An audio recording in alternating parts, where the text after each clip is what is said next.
কত কিছু চাইলাম, পাইলাম না, দিল না আল্লাহ। বলে না আপনার সব দোয়া কবুল, তবে কবুল হওয়ার 3টা সিস্টেম আছে। কয়টা? চান্দুল্লার ভাইয়েরা মনে থাকবে কয়টা? আপনি যত দোয়া করছেন সব কবুল, কারণ আল্লাহর কাছে কিছু চাইলে আল্লাহ ফিরাইয়া দিতে জানে না। আল্লাহ জানেই না কেমনে ফিরাইয়া দিতে হয়। সুবহানাল্লাহ কোন?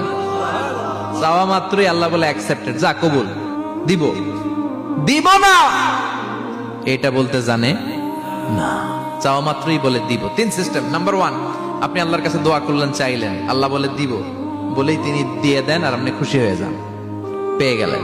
নাম্বার 2, আপনি আল্লাহর কাছে দোয়া করলেন, চাইলেন, তখনও আল্লাহ বলে দিব, তবে এখন না, সবুর, একটু পরে দিব। কখন দিলে আমার জন্য ভালো, আমার চেয়ে ভালো জানে কে, পরে দিবে। নাম্বার 3, চাইলেন, দোয়া করলেন, আল্লাহ তখনও বলে দেব, তবে এখনো না, পরেও না, কিয়ামতের দিন যেদিন বিপদে পড়বে ওই দিন দেব।